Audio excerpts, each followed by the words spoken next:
Assalamualaikum Ustadz Agung Waswodo. Alhamdulillah beliau sudah hadir. Kita akan tunggu 6 menit lagi menuju pukul 12.30. Langsung aja Aiko langsung aja mulai. Oh langsung mulai, boleh. Oke siap, biar cepat ya. Umurnya udah. Ya dah. Baik. Ya dah, sesuai arahan dari admin akan kita mulai langsung saja supaya memaksimalkan waktu kita karena ini materi yang bagus dan ditunggu oleh para jemaah sekalian. Baik, bismillahirrahmanirrahim. Assalamualaikum. Tolong share screen-nya diatur dulu. Siap. Ya, nanti saya yang screen. Ya. Oke. Sebentar, Ustaz. Ya. Udah bisa. Udah bisa? Foto. Silakan udah nampil belum? Sudah, Ustaz. Oke. Saya buka dulu ya, Ustaz ya. Alhamdulillah. Siap ya, semua. Mudah-mudahan tidak ada halangan sampai nanti selesai ya. Bismillahirrahmanirrahim. Assalamualaikum warahmatullahi wabarakatuh. Waalaikumsalam. Alhamdulillah alladzi bi ni'matihi tatimmus shalihat. Asyhadu an la ilaha illallah wahdahu la syarikalah wa asyhadu anna Muhammadan abduhu wa rasuluh la nabiyya ba'd. Alhamdulillah segala puji hanya bagi Allah Rabbi Azza wa Jalla. Kita dapat berkumpul dan bersilaturahim dalam rangka menuntut ilmu yang insyaallah sudah hadir di tengah-tengah kita via online, yaitu Ustadz Agung Waswodo yang sudah berkenan untuk menyampaikan seri kajian zuhur kali ini, yaitu tentang pola pemberontakan PKI di tahun 1926, 1948 hingga 1965, ancaman nyata terhadap NKRI dan Pancasila. Dan bagi jamaah sekalian, nanti kajian akan diakhiri pada pukul 13.30 sesuai adabnya. Mohon disimak dengan baik, tidak untuk audionya untuk di mute agar tidak mengganggu kekhususan kajian zuhur siang ini. Serta jika nanti akan dibuka live chat untuk pertanyaan melalui chat yang sudah kita sediakan maupun audio seperti itu ya. Baiklah, tidak berpanjang lebar, marilah kita awali kajian zuhur siang ini dengan kalimatul basmalah bersama-sama. Bismillahirrahmanirrahim. Kepada Ustadz Agung Waswodo, tafadhol kami persilakan untuk menyampaikan tema kajian zuhur siang ini. Terima kasih, kurang lebihnya mohon maaf. Jazakallahu khairan. Wassalamualaikum warahmatullahi wabarakatuh. Waalaikumsalam warahmatullahi wabarakatuh. Bismillahirrahmanirrahim. Assalamualaikum warahmatullahi wabarakatuh. Alhamdulillah, salatu wassalamu ala Rasulillah wa ala alihi wa ashabihi wa mawalah. Asyhadu an la ilaha illallah wahdahu la syarikalah wa asyhadu anna Muhammadan abduhu wa rasuluh la nabiyya ba'dah. Allahumma fashalli ala sayyidina Muhammad wa ala alihi wa sahbihi wasallim amma ba'du. Alhamdulillah, segala puja dan puji milik Allah Subhanahu wa taala. Salawat dan salam tak lupa kita aturkan kepada junjungan Nabi kita Muhammad sallallahu alaihi wasallam. Alhamdulillah pada hari ini kita bisa bertemu untuk membahas sebuah tema sejarah yang mungkin sudah mulai dilupakan atau mungkin tidak lagi menjadi isu sentral di Indonesia, di negara Kesatuan Republik Indonesia. Kita ingin coba melihat, walaupun sebelumnya saya ingin beritahu dulu kalau slide ini cukup banyak gitu ya. Jadi mungkin saya tidak tahu apakah mungkin selesai dalam satu kali pertemuan, tapi mudah-mudahan paling tidak garis besarnya sudah diketahui. Nanti bisa kita lihat bagaimana apakah kita mau lanjut ataukah kita akan cek ke belakang. Karena peristiwanya banyak ini antara tahun 26, 48 sampai 1965 kayaknya juga nggak akan mungkin betul-betul efektif ya, tapi bismillah saja. Ini slide Anda sekitar 100-an, jadi mungkin hanya beberapa saja yang bisa disampaikan. Dan memang ini warningnya memang kajian ini memang lebih banyak teks ya, jadi nggak banyak gambar-gambar. Kalau mau gambar-gambar, film-film itu silahkan ditonton sendiri, dicari gambarnya sendiri. Ya, ini lebih banyak teks dan waktu kita memang sangat pendek. Jadi kalau banyak pakai gambar juga nanti makin banyak lagi slide-nya gitu. Jadi pertama yang perlu diketahui adalah dasar dari komunisme itu sendiri ya. Bahwa apa yang terjadi di Indonesia itu bukan suatu masalah yang terisolir. Jadi PKI di Indonesia itu bukan suatu fenomena lokal, tetapi sebuah satuan dari sistem politik internasional yang punya sifat otoritarian. Ya. Kita lihat di buku Rangkaian Peristiwa Pemberontakan Komunis di Indonesia yang diterbitkan oleh Lembaga Studi Ilmu Kemasyarakatan itu, ya. Saya punya yang tahun lama, tahun 83, ya. Itu kita bisa lihat bahwa polanya sebagai berikut, ya, bahwa dia merupakan ideologi politik, ya, jadi bukan hanya sebatas politik praktis, ya, tapi merupakan ideologi. Kalau ideologi itu berarti ada dasarnya, ada sistemnya, ada kaderisasinya, ya, ada penurunan menurunkan semangat ini, dan kemudian secara ideologis maka dia akan terus diusung oleh para pendukung-pendukungnya, ya, baik orang yang memang mengerti maupun orang yang mungkin hanya dimanfaatkan. Dan mereka punya angan-angan atau agenda yang namanya utopia, ya, di mana akan ada masyarakat tanpa kelas. Dan ini dalam sejarah dunia memang tidak pernah ada masyarakat tanpa kelas. Pasti ada kelas. Yang menjadi permasalahan adalah bahwa dengan kelas itu tidak harus kemudian adanya eksploitasi, dan kemudian bagaimana hubungan antar kelas itu terjadi suatu keadilan dan kesejahteraan. Fokusnya di situ. Tetapi kalau komunis ini fokusnya tanpa kelas. Menurut mereka kalau dia sampai ke situ nanti akan terjadi sendiri, otomatis nanti akan ada kesetaraan, akan ada kesejahteraan. Tapi itu tidak pernah bisa mereka selesai. Tidak pernah bisa mereka wujudkan. Dan itu agendanya hanya bisa dilakukan menurut mereka. Jadi tidak ada jalan damai itu dalam komunis itu tidak ada. Ya, tidak ada jalan damai, jalan negosiasi, jalan kompromi itu tidak ada. Yang ada adalah perjuangan dan revolusi. Jadi jangan mau apapun yang mungkin ditulis oleh mereka gitu, ya, atau pamflet-pamflet atau apa yang katanya nanti akan ada kedamaian dan cara-caranya itu ada dengan cara-cara dialogis, itu hanya untuk mereka-mereka yang mungkin belum tahu tabiat dasarnya. Jadi perjuangan kelas dan pemicuannya itu dilalui dengan cara atau dimulai dengan cara revolusi. Kemudian revolusi sosial ini nanti katanya akan memenangkan kelas pekerja, proletar di atas kelas borjuis, kapitalis.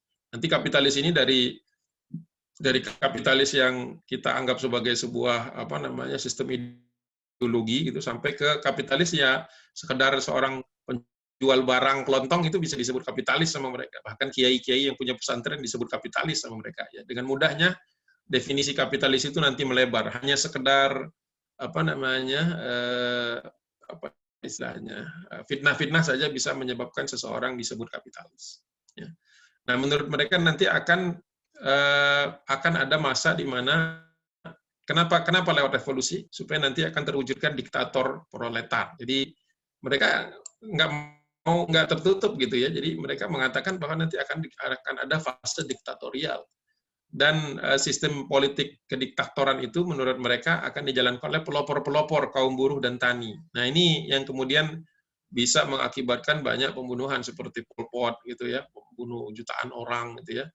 Dan kemudian di Rusia sendiri, kemudian di Cina sendiri ada revolusi revolusi peradaban gitu, revolusi, kalau mereka istilahnya revolusi Cina itu mengenyahkan orang-orang yang kapitalis, tapi ya judulnya macam-macam lah, bisa dibuat-buat, ya, revolusi kebudayaan lah sebagainya, ya. Di Indonesia nyaris-nyaris ada tuh ketika Lekra kemudian menyerang pujaka-pujaka Muslim gitu, ya. Nanti babnya lain lagi, nggak akan cukup waktunya bahas semua. Ini gambaran umum dulu lah, gambaran umum dulu. Ya. Jadi nanti akan ada pelopor-pelopor kaum buruh dan tani. Ya, ini pertanyaan kita, siapa yang menunjuk pelopor-pelopor ini? Gitu. Dan mereka ini apakah akan taat aturan, ya, ikut dengan sistem yang ada? Nggak ada. Ini memang chaotic nih antara untuk sampai kepada utopia itu dilewati atau melewati jalan-jalan bakar-membakar. Gitu. Dan ini sangat-sangat bertentangan dengan Pancasila dan bertentangan dengan sistem kehidupan apalagi kalau kita pakai misalnya patokan-patokan orang timur gitu, ya, ke tata krama dan sebagainya, itu sudah dilibas semua, nggak ada itu, ya, tidak ada itu nanti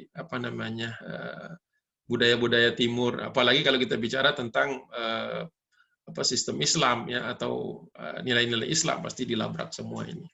Karena nanti mereka ingin mengikis habis ukuran-ukuran unsur-unsur kapitalisme.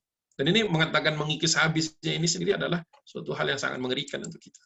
Dan menurut mereka nanti kalau sudah selesai, sudah tidak ada lagi kelasnya, dan semua orang nanti sudah sama rata, sama rasa, ya negara dan kepemimpinan diktator dengan sendirinya akan hilang. Enak banget ngomongnya gitu. Akan sendirinya dengan hilang, akan dengan sendirinya hilang gitu ya. Itu siapa yang bisa jamin? Lalu setelah babak belur gitu, semua orang udah dibantai, semua orang sama rata, nanti siapa yang menjamin bahwa itu akan hilang? Ya mereka sendiri yang mengatakan. Nanti kalau gagal, eksperimen ini gagal, nanti mereka akan mengatakan, oh itu tadi belum idealis, kita coba lagi. Gitu. Jadi kalau ada orang yang mengatakan kita coba-coba deh, coba-coba revolusi, coba-coba runtuhkan negara, coba-coba bantai orang, itu ya hati-hati. Ini orang udah kebanyakan kena candunya komunisme. Gitu. Hati-hati.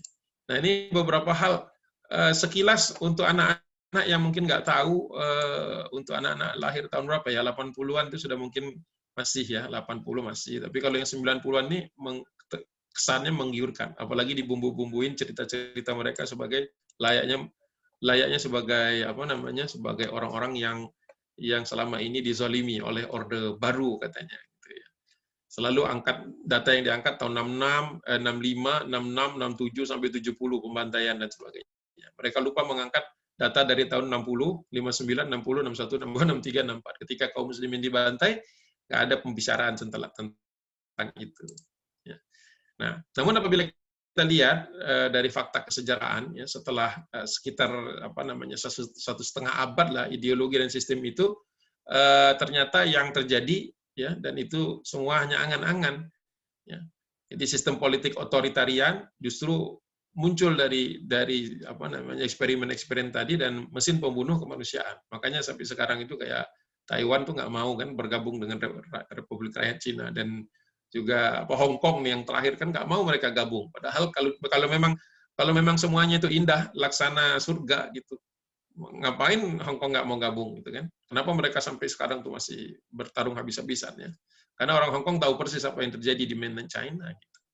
Dan mesin pembunuh kemanusiaan, kita lihat nih ada data-data yang diangkat gitu ya nanti. Bahwa orang yang berbeda pendapat itu nanti dibenarkan untuk digilas, untuk dihabisi ya.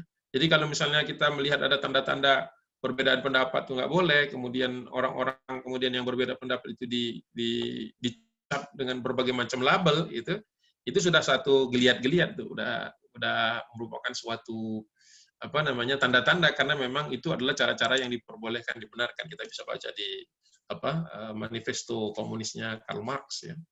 Itu cara-cara itu sudah ada semua, jadi bukan sesuatu yang kita buat ada-ada kan. Kadang-kadang suka juga orang mengatakan itu mengada-ada. Gimana mengada-ada, orang udah ditulis oleh pendirinya ya.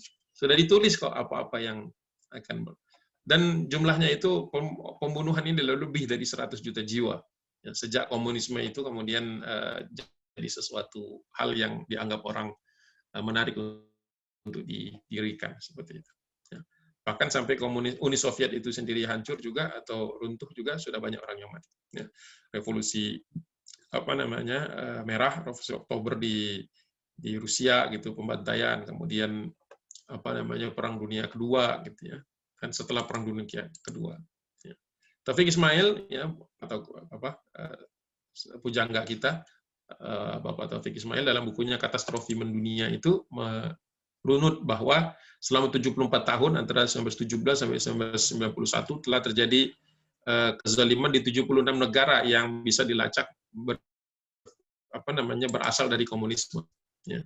Itu kalau ditotal oleh beliau, manusia yang merenggang itu ada sekitar 1.350.000 orang per tahun ya, per tahun.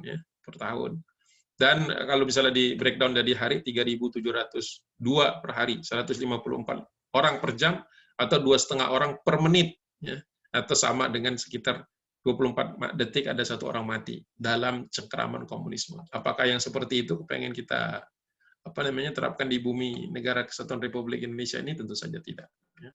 Jadi kalau mereka mengatakan kami ini korban dan sebagainya gitu, walaupun mungkin ada hal-hal yang dilakukan secara berlebihan oleh Orba tentu saja, namun tidak bisa menutupi dan tidak bisa dikubur begitu saja bahwa komunisme itu telah menelan jutaan orang ya, setiap tahunnya, setiap detiknya, bahkan dihitung itu di negara-negara, di 76 negara di dunia ini yang pernah bersinggungan atau pernah menjadikan komunisme itu sebagai sebuah ide, sebuah utopia, ya, sebuah angan-angan. Nah, ini secara dasarnya supaya kita sama-sama tahu. Nah, berikutnya adalah kita masuk kepada pembahasan yang terkait dengan pembahasan utama kita, judul ya. Jadi menjelang 1965, saya mulai dari 1965 dulu, tadi tarik ke 48 dan 26. 26 ini akan sedikit sekali karena waktunya nggak akan cukup kalau semua sampai 26. Walaupun slide-nya sudah saya siapkan. Ini sebenarnya saya slide ke 30-an ini sebenarnya mulainya ya. Dari file itu. Kalau dari awal itu nanti satu sesi saja untuk bicara 1926 dan PKI masuk ketika berdiri ya, partai yang bercorak komunis oleh Henk Sneevliet itu tahun 1914 di Semarang itu. Nanti itu mungkin opsi kalau memang mau mendalami itu. Jadi perlu kita ketahui bahwa peristiwa gerakan 30 September yang terjadi kemarin tahun 1965 itu tidak boleh dilepaskan dari pencermatan kita akan dua fase yang mengiringinya, yang sebelumnya. Ya. Itu fase yang di mana Indonesia pernah bereksperimen dengan demokrasi liberal tahun 50 sampai 59. Kemudian dilanjutkan dengan demokrasi terpimpin tahun 59 sampai 65. Nah, itu sebenarnya sangat menguntungkan orang-orang PKI ya, atau Partai Komunis Indonesia. Ya. Bagaimana bisa? Karena kalau kita lihat sebenarnya aktor-aktornya itu banyak bermain itu bukan orang-orang baru tapi orang-orang lama. Ya. Bahkan puncak peristiwa ketika sejumlah perwira tinggi dari Angkatan Darat itu sempat ditangkap dan kemudian diculik, ada yang dibunuh di tempat, ada yang dibunuh di Lubang Buaya. Itu sendiri sebenarnya tangan-tangan aktor-aktor PKI-nya itu sudah berlumuran darah. Gitu ya. Nah, ini beberapa nama yang mungkin kita perlu examine, kita perlu bisa sebutkan di sini. Aidit, Lukman, Sudisman, Nyoto. Itu sebenarnya dulu pernah ada sudah muncul namanya di PKI Madiun tahun 1948. Ya. Namun selamat, gitu, mereka itu selamat dari eksekusi. Ya. Yang nggak selamat ada, tapi mereka ini selamat dan mereka akan menjadi pelaku inti dari ketika Polisi PKI tahun 1965 nih. Ya, saya lupa tambah tahun 1965-nya. Jadi orang-orang seperti Aidit, Lukman, Sudisman, Nyoto ini sudah ada di Madiun. Jadi ini menunjukkan bahwa dari tahun ke tahun mereka itu nggak pernah pupus angan-angannya untuk mendirikan Uni Soviet Indonesia atau mendirikan negara komunis Indonesia. Sudah lama. Ya, bahkan musuh yang ketangkap sebagai pimpinan dan pentolannya di Madiun, ya, pemberontakan Madiun 1948 itu menempatkan Aidit itu di seksi buruh, khusus untuk buruh. Kemudian Lukman di seksi agitasi dan propaganda. Jadi mereka punya kekhasan untuk intimidasi. Gitu. Jadi kalau misalnya sebuah negeri sudah mulai banyak intimidasi, banyak kerusuhan-kerusuhan sepihak, gitu ya, orang-orang dianiaya tanpa jelas ini siapa yang bergerak, tapi pokoknya orang jadi chaos, orang saling jadi curiga. Kita akhirnya saling baku hantam sesama kita, itu sudah ada tanda-tandanya karena agitasi dan propaganda itu bagian dari cara-cara mereka untuk menuju kepada revolusi, gitu ya. Jadi bagi yang bergerak di buruh, saya mendukung tuh teman-teman yang mengadakan konsolidasi di buruh untuk supaya pergerakan buruh itu tidak selalu identik dengan kiri. Ya, jadi buruh-buruh juga, ya tentu saja buruh ini kan realita kan, di mana mereka hidup ya dalam keadaan yang tidak ideal sebenarnya, dan perlu dapat sentuhan dakwah secara Islam, ya, dakwah Islam, supaya mereka ini tidak lebih cenderung kepada ke kiri, gitu ya. Karena memang pada dasarnya PKI ini sangat mudah sekali, atau komunisme secara umum itu sangat lihai sekali untuk memanfaatkan sentimen buruh, ya, kesusahan hidupnya, kesulitan hidupnya, dan sebagainya. Kemudian Lukman ini sesi agitasi dan propaganda. Jadi kalau misalnya ada perusakan rumah ibadah, kemudian mengadu domba nanti antar agama, ini sudah masukkan mainannya, agitasi dan propagandanya komunis, terbiasa seperti itu. Kemudian untuk organisasi Sudisman, Nyoto sebagai urusan perwakilan, ya, biasanya untuk urusan luar negeri. Kemudian ada sosok yang namanya Letkol Untung, ya, yang nanti akan menjadi Komandan Resimen Cakrawirawa sebagai pengawal atau kalau sekarang itu seperti Pas Pampres, jadi pasukan pelindung pengamanan Presiden Soekarno zaman dulu, itu juga sudah ada di Madiun, juga sudah ikut serta.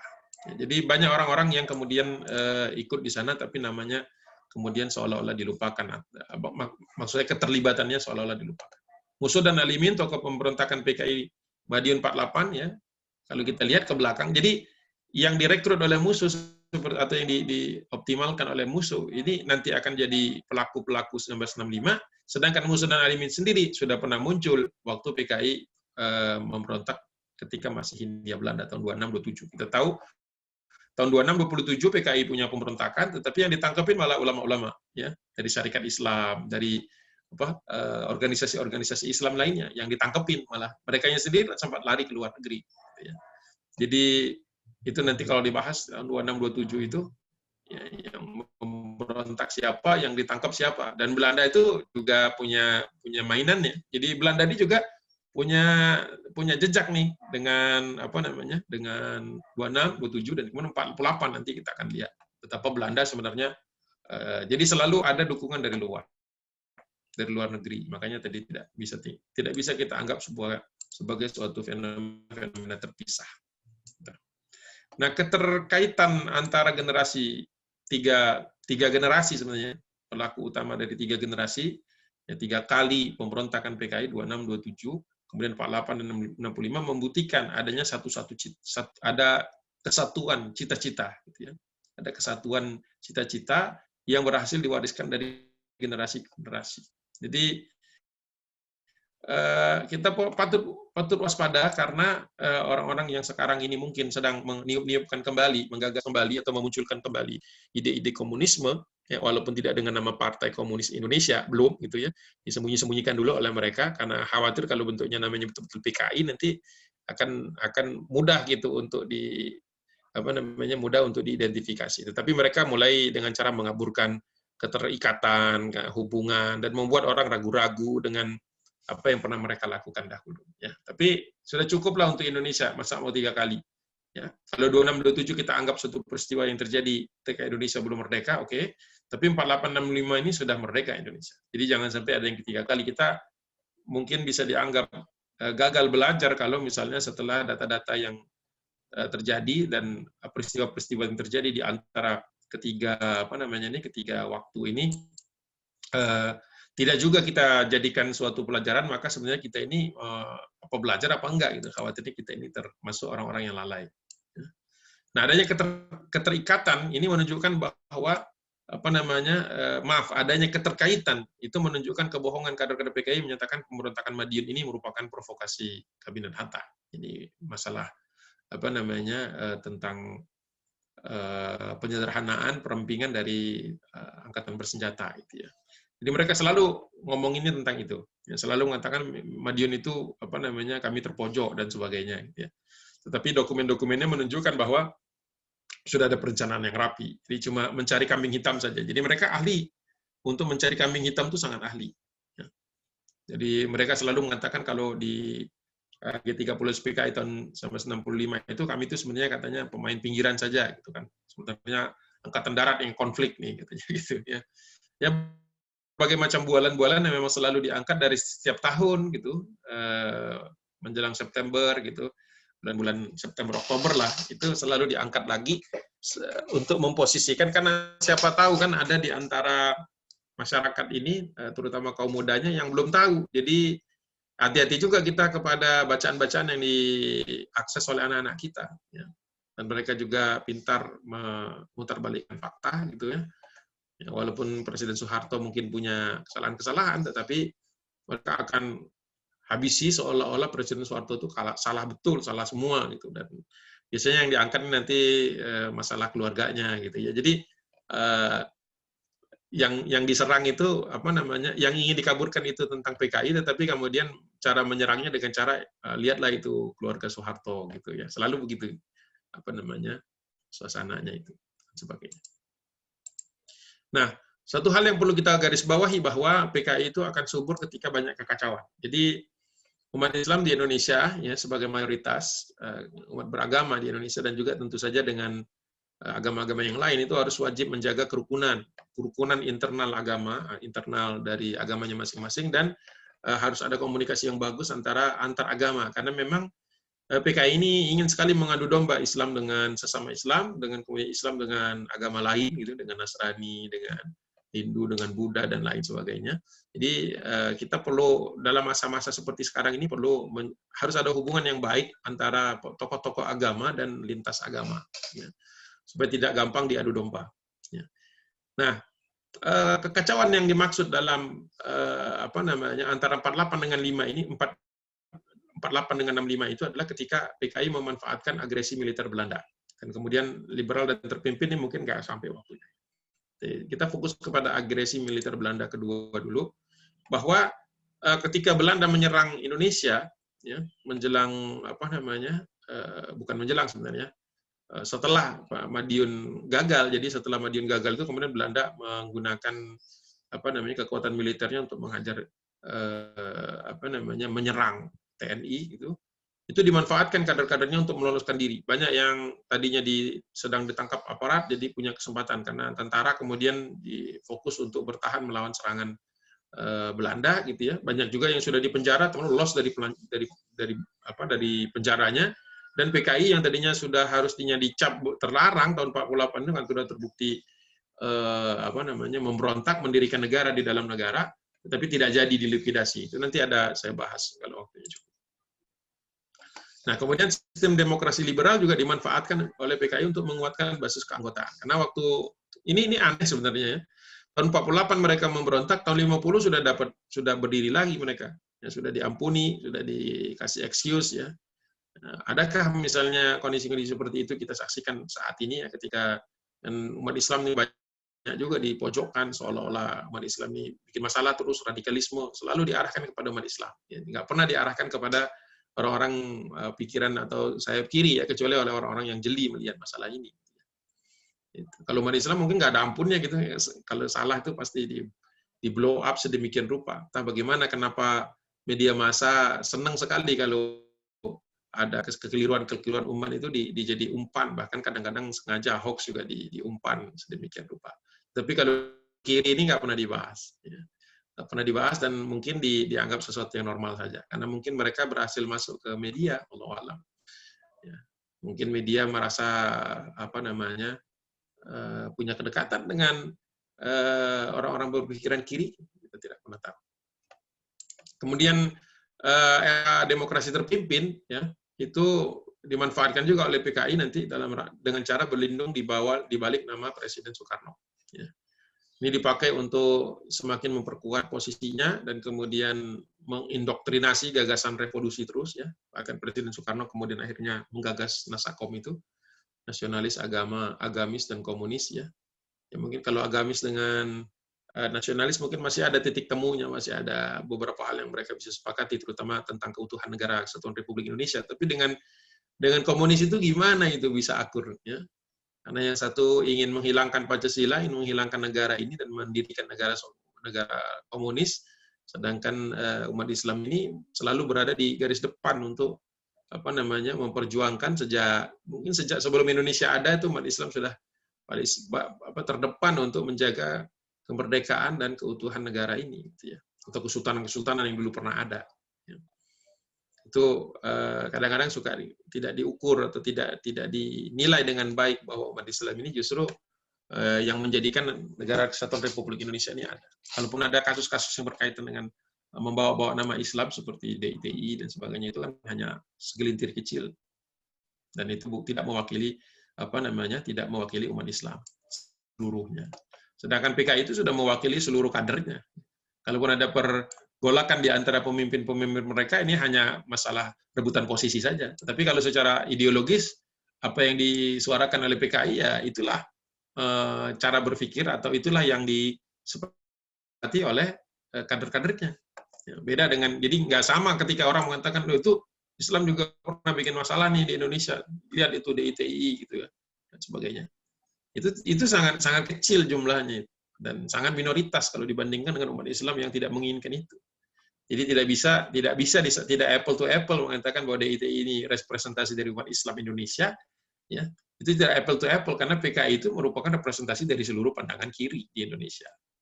Jadi nggak sama, nggak boleh disamakan. Jadi kita jangan mau dijebak dalam hal dialog-dialog seperti itu. Nah, agresi militer Belanda itu dimulai resminya tanggal 19 Desember tahun 48, itu sekitar 3 bulan setelah pemberontakan Madiun, 18 September. Jadi ya kurang lebih lah 3 bulan ya. Oktober, November, Desember. Kenapa? Karena sudah gagal. Tadinya Belanda berpikir dengan adanya pemberontakan PKI di Madiun tahun 48 itu Indonesia akan pecah dan nggak perlu agresi, tinggal dicaplokin aja satu-satu. Ternyata kita tahu itu dari bukunya, kalau mungkin ada yang perlu cari bukunya nih, menurut saya baca buku Jenderal Himawan Sutanto nih, Madiun dari Republik ke Republik. Ada juga ini beliau juga yang nulis nih, Rebut Kembali Madiun gitu ya, tapi penerbitnya beda-beda. Ya.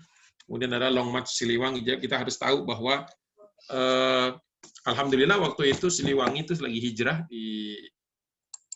di mana namanya, di daerah sekitar Jawa Tengah dan perbatasan Jawa Timur, sehingga TNI punya pasukan pemukul yang kuat untuk memukul kekuatan militer yang ada di Madiun. Ya.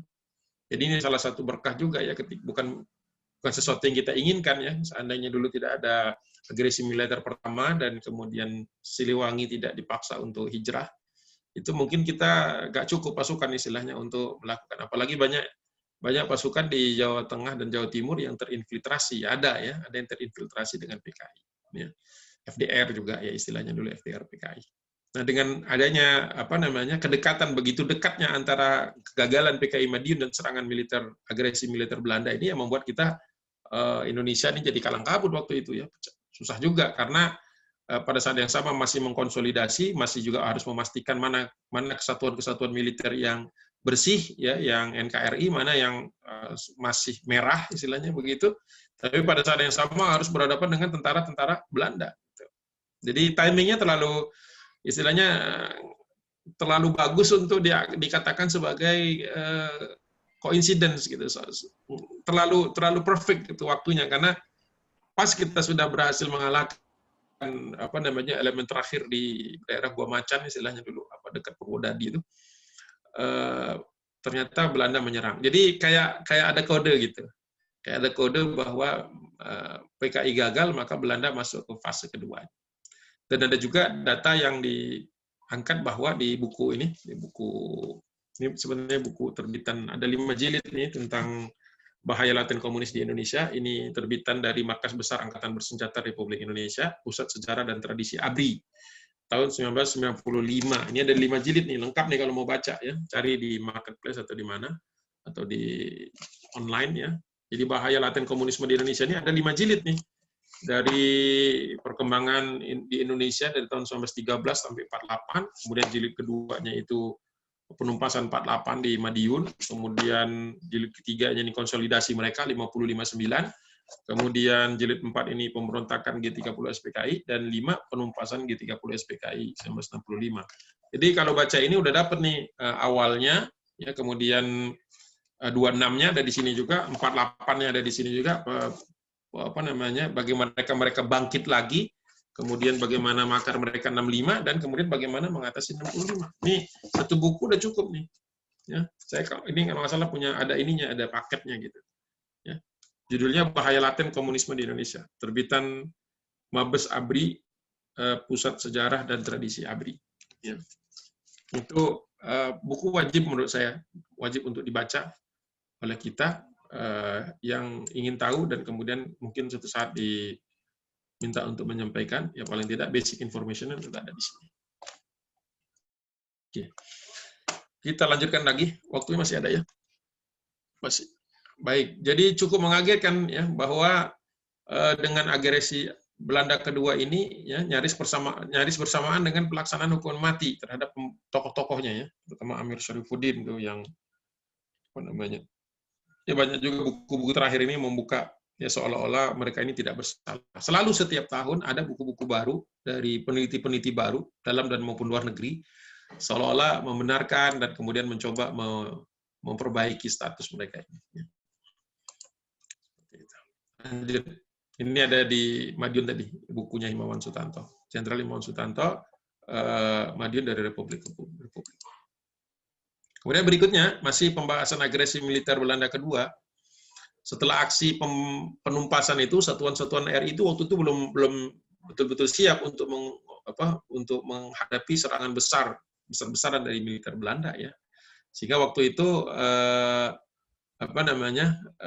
ya ada kayak semacam blitzkrieg kecil gitu ya, agresi militer Belanda kedua ini, sehingga TNI dan laskar-laskar yang bertahan di bagian yang masih dipegang oleh Indonesia waktu itu menghadapi kesulitan, kewalahan. Jadi samping persenjataan mereka yang kuat dan angkatan udara.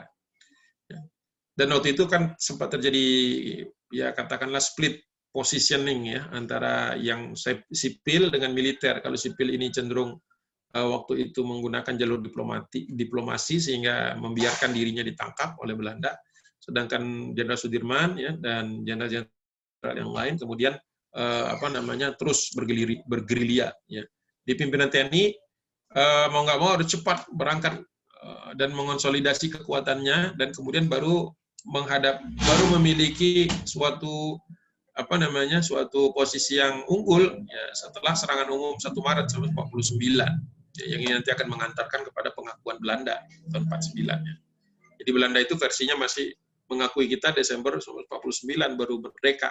Jadi makanya kejahatan-kejahatan militer mereka dari tahun 45 sampai dengan 49 itu tidak bisa diproses karena dianggap masih Hindia Belanda.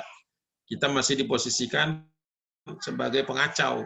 Jadi makanya Belanda mengatakannya kegiatan atau kegiatan polisionil istilahnya mereka, kegiatan polisi. Gitu. Bukan agresi militer karena mereka mengatakan Indonesia nggak ada. Jadi ini juga masih belum selesai urusan ini, walaupun sebagian orang mengatakan sudah selesai. Ya. Sehingga masih ada kasus-kasus yang belum bisa diproses. Gitu. Karena seperti Westerling dan sebagainya itu dianggap itu bukan kejahatan perang. Ya. Tapi itu udah pembahasan yang lain. Tapi di tengah-tengah kesulitan inilah PKI ini, saya terus sangat khawatir kalau Indonesia lagi susah gitu, lagi secara ekonomi terpuruk, banyak orang kehilangan pekerjaan, banyak orang yang nggak punya pekerjaan, miskin dan sebagainya. Ini sasaran empuk sekali sama PKI ya. Orang kalau udah lapar tuh kadang-kadang dikasih apa aja iya aja gitu ya.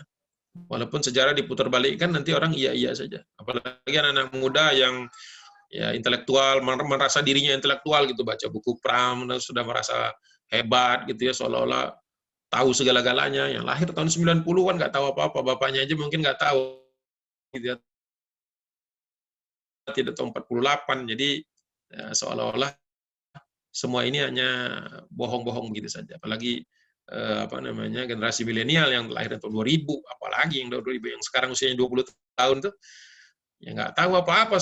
Jangankan PKI kan, Orde Barunya aja mungkin mereka cuma ujung-ujungnya doang itu tahu. Inilah permasalahan kita bahwa sejarah ini harus tetap dihidupkan ya, walaupun kita tahu sejarah ini sering ditulis oleh pemenang, ya kita pun harus tahu bahwa sejarah ini tetap harus diingat, harus tetap ada yang mengingatkan setiap hari, setiap tahunnya, setiap momen pentingnya supaya hal seperti ini tidak hilang dan menguap begitu saja. Agresi militer kedua tadi membuat satuan TNI fokus menghadapi Belanda dan ini dimanfaatkan oleh kader-kader PKI seperti Tan Ling Ji, ini keturunan Tionghoa, keturunan Tiongkok ya. Yang aslinya adalah sekjen PKI bentukan Musso, berhasil melarikan diri Musso. Dia berhasil, Tan Ling Ji-nya yang berhasil meloloskan diri dari penjara Wirogunan Yogyakarta. Ya, karena Yogyakartanya diserbu. Orang-orang kan sibuk konsolidasi untuk untuk gerilya kan. Jenderal Sudirman juga lagi mobilisasi pasukan. Ya. Jadi memang kota Jogjanya ya chaos gitu. Ketika chaos seperti itulah dimanfaatkan untuk melarikan diri. Jadi kadang-kadang saya suka khawatir tuh kalau data-data ada yang terbakar, gedung-gedung negara terbakar gitu kan, sehingga data-data itu khawatir hilang gitu ya. Sehingga orang-orang ini nanti bisa nongol lagi mengatakan dirinya suci, bersih gitu. Dan itu dilakukan oleh mereka menjelang 65. Aidit bahkan berhasil melarikan diri ke Jakarta, udah ketangkep tuh di Madiun, atau di luar Madiun ya, sudah kabur dia kan. Ya, dari Jakarta dia menuju Vietnam, ini gimana nih pada masa masa seperti itu kan bisa lari ke Vietnam. Bagaimana mungkin dari Jakarta bisa ke Vietnam kalau tidak diizinkan Belanda lolos itu? Ya. Katanya sih ada jaringan-jaringan komunis. Ya, karena yang bawa komunis ke Indonesia juga secara politik itu kan Henk Sneevliet orang Belanda juga.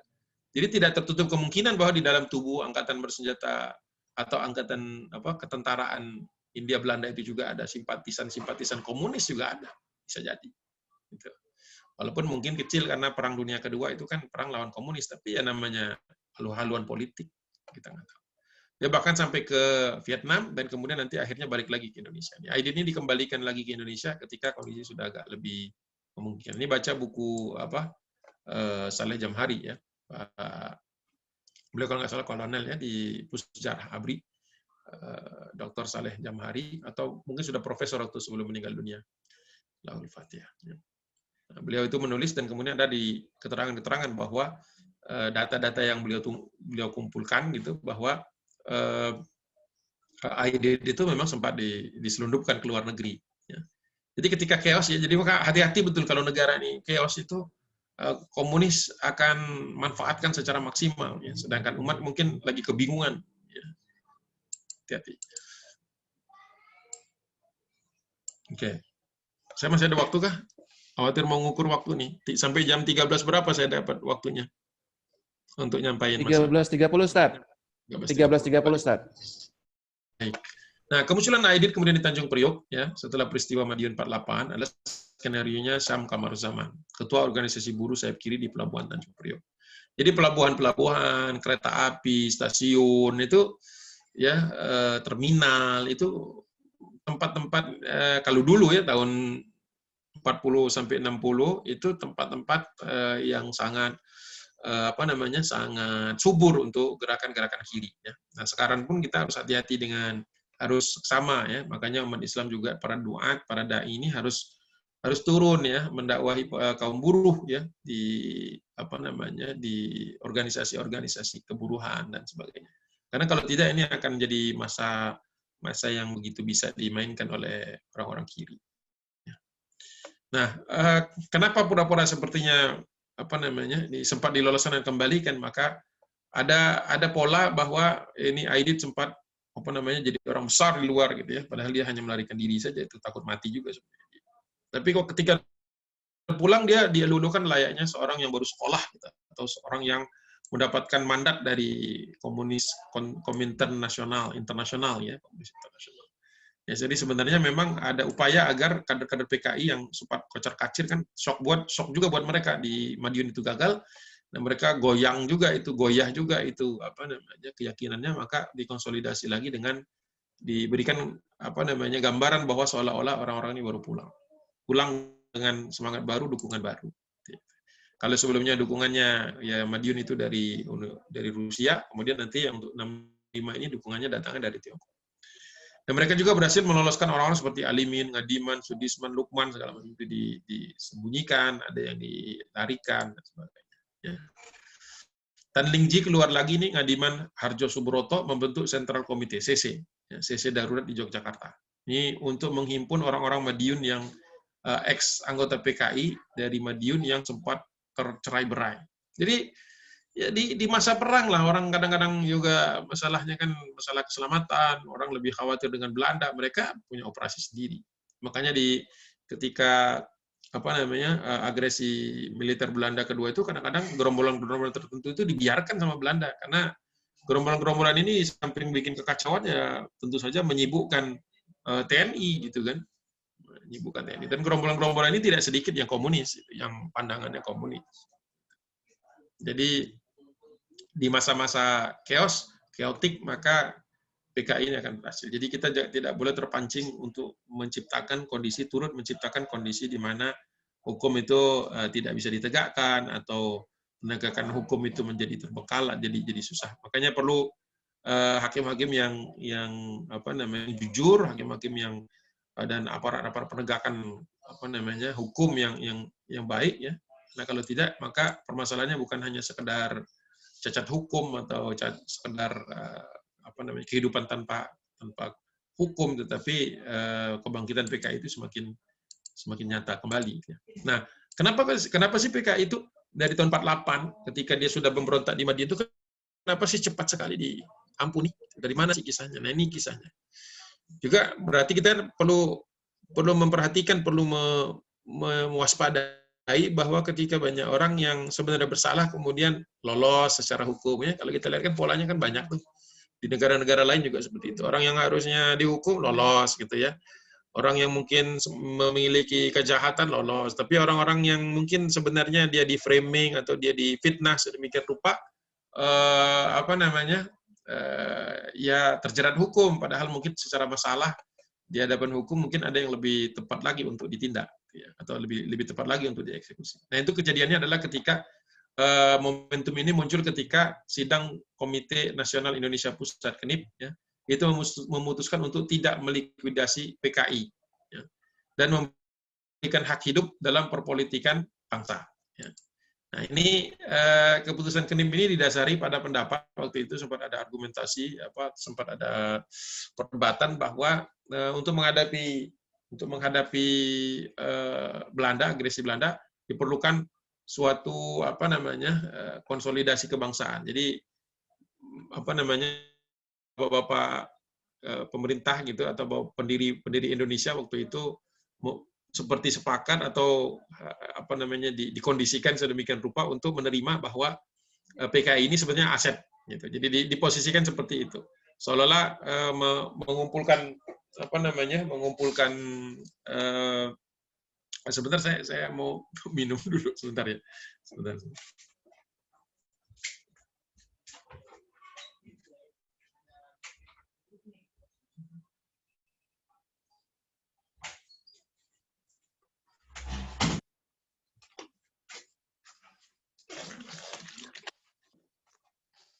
Maaf, haus tadi.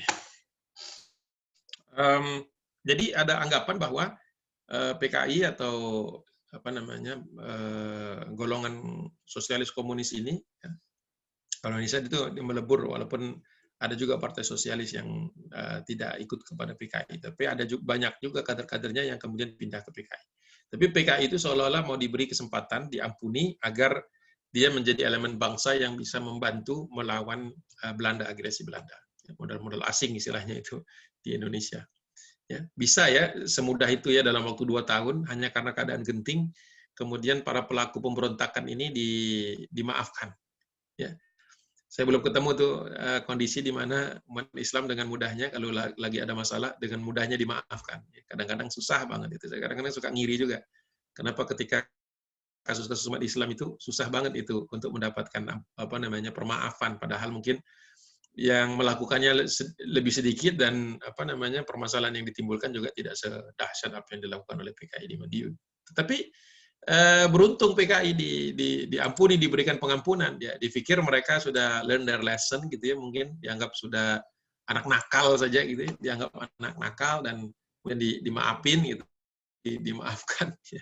Jadi, sehingga tanggal 7 September 1949, Menteri Kehakiman RI memberikan pernyataan sebagai berikut. Pemberontakan Madiun tidak akan dituntut. Enak banget ya, bonus ya istilahnya ya. Asalkan mereka tidak tersangkut kejahatan kriminal. Ya, jadi cuma kriminalitasnya aja yang jadi tapi susah juga menginventarisirnya, orang negara lagi kacau, negara lagi darurat perang gitu kan. Berapa banyak pesantren yang dibakar, berapa banyak para ulama, para santri yang dihabisi, itu kan kriminalitas ya, tapi nggak semuanya bisa diselesaikan secara hukum waktu itu. Jadi jangan kaget kalau misalnya setelah tahun 1965 itu sudah memuncak, orang itu kekesalan dengan PKI itu sudah memuncak, itu sudah mengalami akumulasi sejak lama. Gitu. Ya.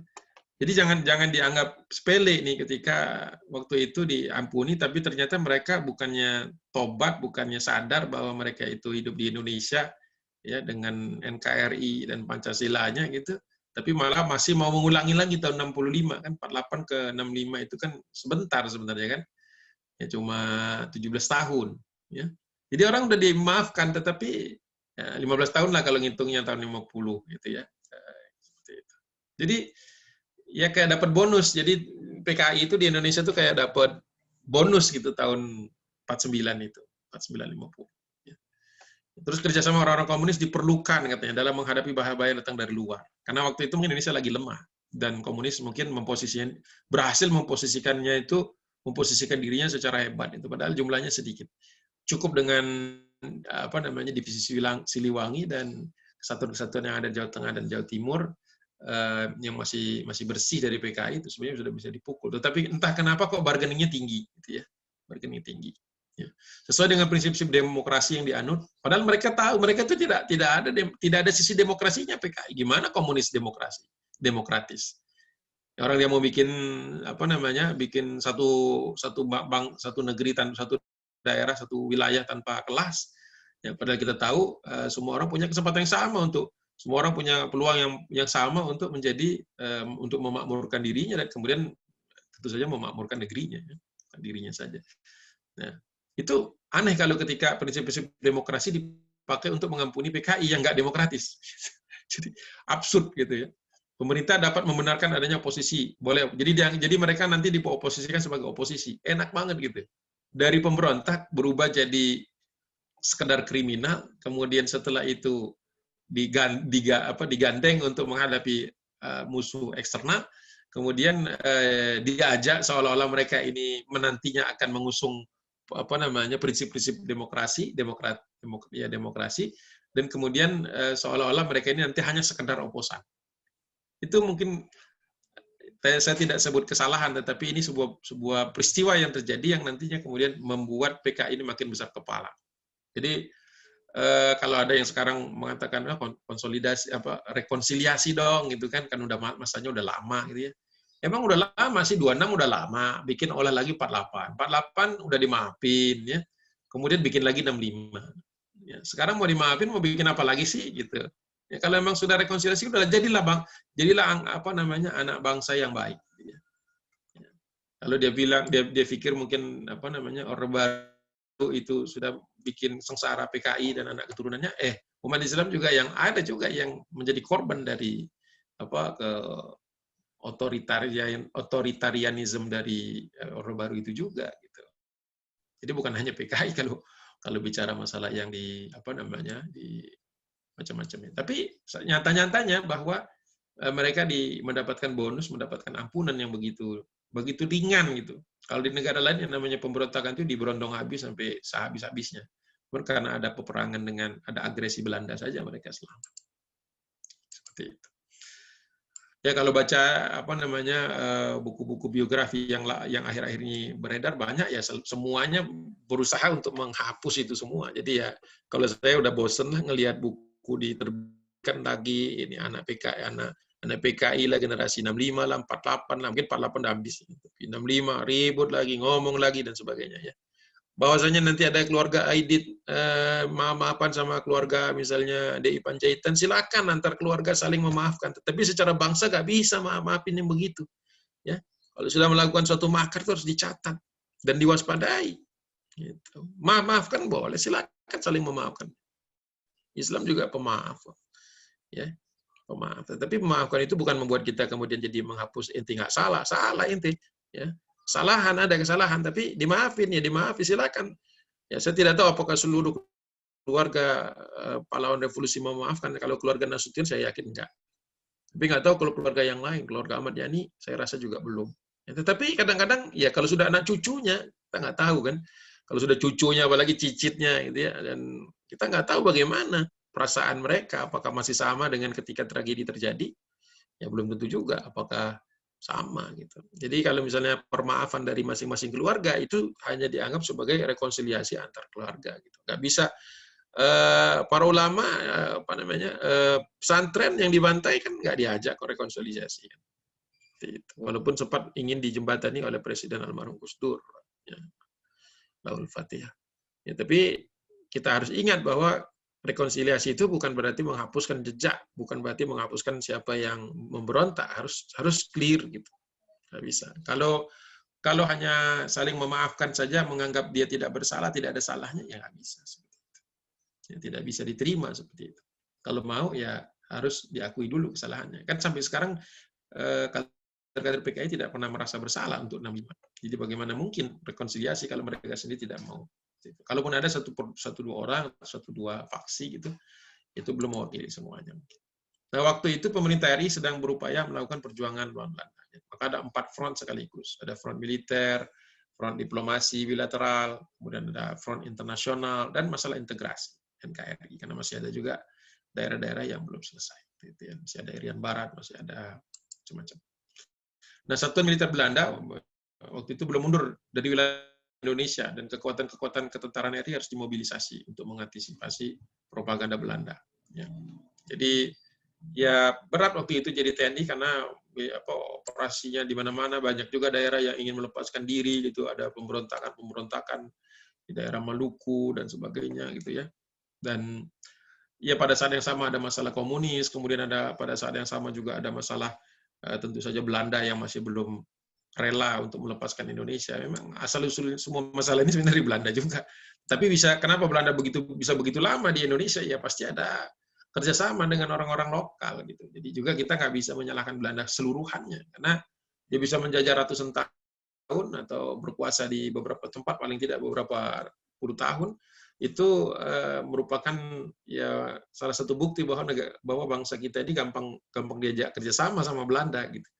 Jadi ya nggak bisa juga menyalahkan 100% kepada Belanda permasalahan ini. Nah, di antara bangsa ini juga ada yang tentu saja ikut serta di dalam melanggengkan kekuasaan Belanda itu. Kemudian pemerintah Indonesia juga disibukkan waktu itu untuk diplomasi, ya, terutama untuk konferensi meja bundar, ya, antara 23 Agustus sampai November. Nanti Desember baru diakui Indonesia merdeka. Ya.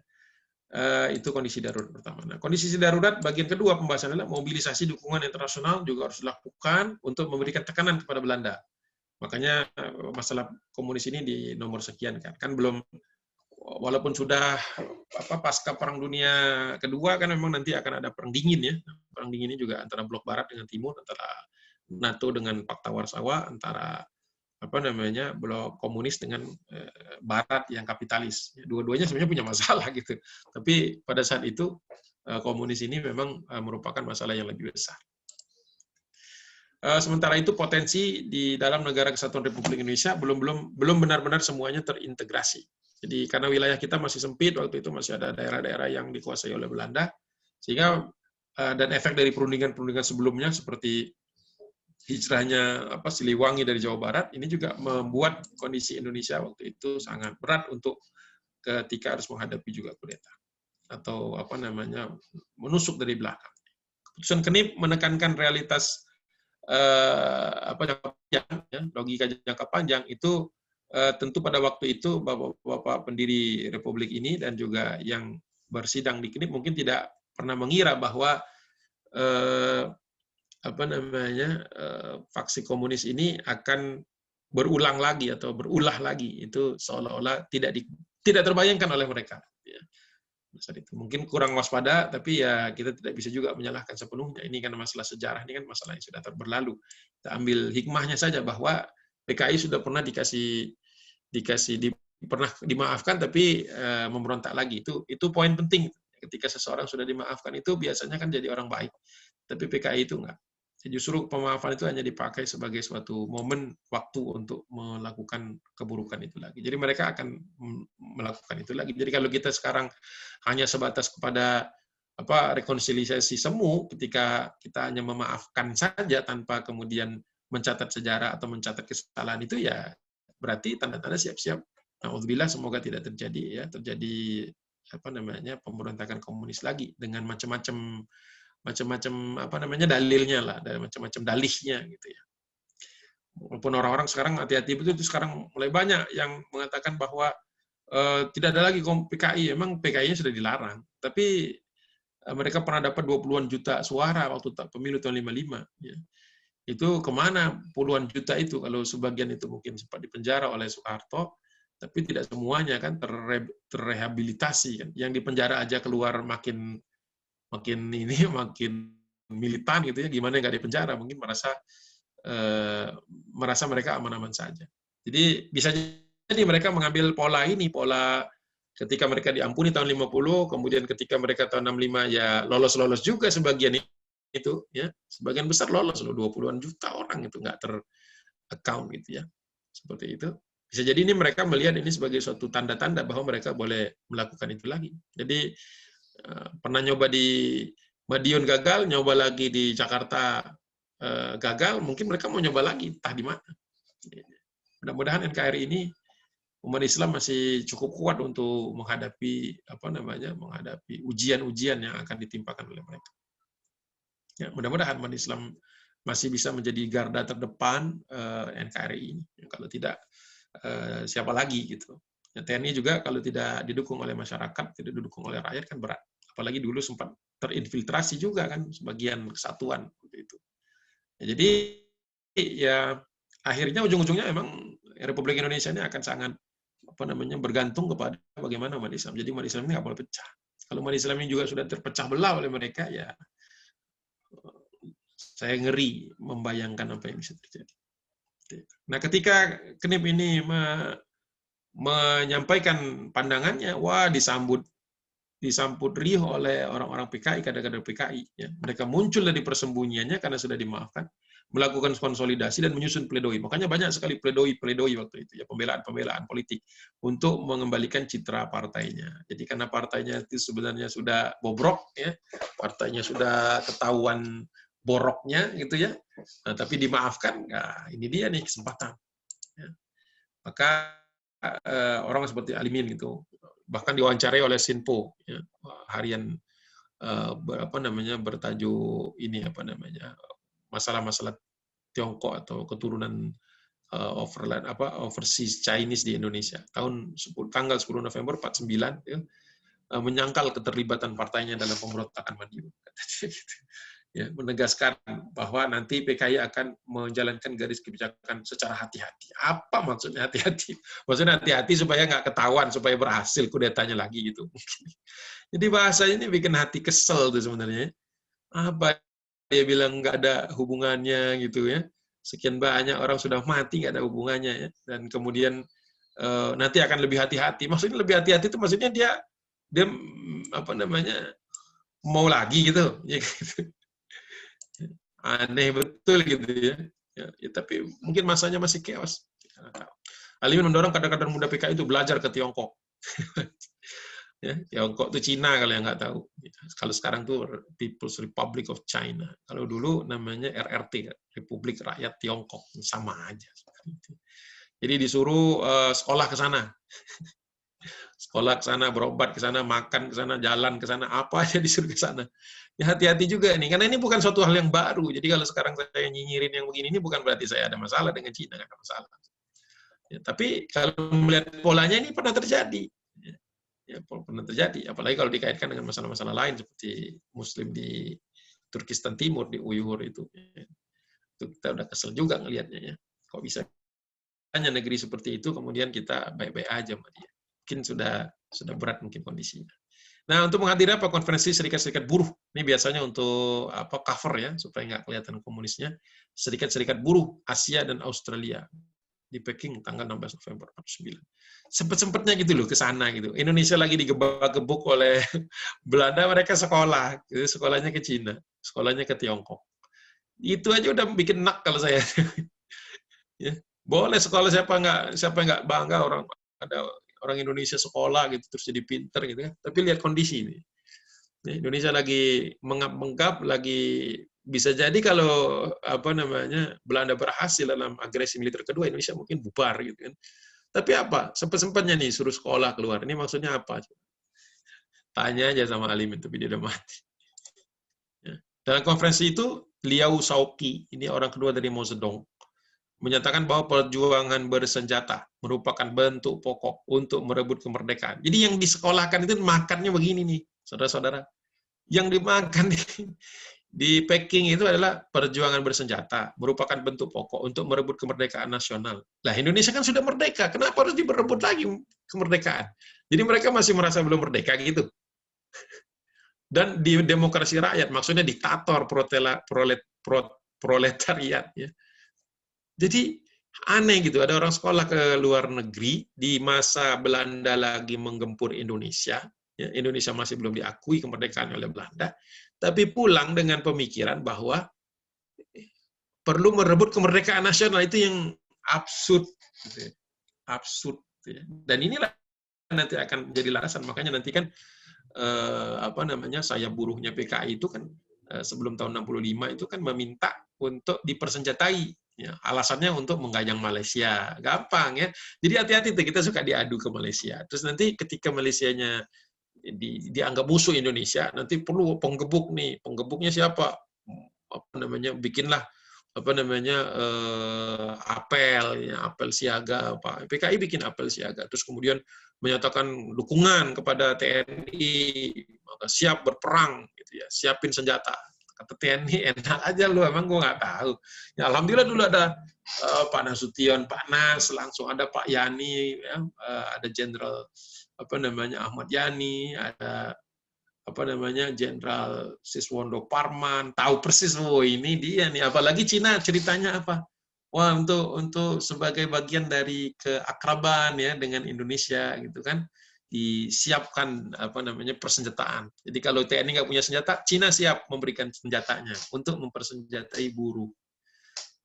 Ini tuh kan cuman orang bodoh yang nggak ngerti gitu loh.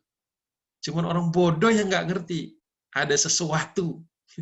Pertama, dia sudah pernah memberontak 48 tahun 48, udah dimaafin. Kemudian cara berpikirnya seperti ini. Pada saat ketika Indonesia lagi susah-susahnya, lagi sedang genting-gentingnya, mereka sekolah keluar. Tokoh-tokohnya disekolahkan keluar. Sebenarnya bukan disekolahin, di kaderisasi di luar. Di mana? Di Peking pula. Gitu kan? Peking pula. Nah, gitu. Nah, kemudian setelah itu apa? Pulang dengan misi untuk memerdekakan, merebut kemerdekaan nasional. Jadi rencana kudeta itu bukan tahun 65, bukan 64, 63, 62, 61, 60, 59, 58, 57, 56, 55, 54, 53, 52, 51, 50, 49 sudah ada. Gila nggak gitu. Jadi kalau masih belum ngerti juga, saya nggak tahu gimana ngertiinnya. Gimana ngertiinnya? Gimana lagi, Bro? Ya. Mau berapa lama gitu kita tuh mau terbuai dengan hal seperti itu. Nah, itu mungkin apa namanya prolog saya lah. Ya, prolog saya karena memang kita saksikan nih nggak bisa disaksikan ya.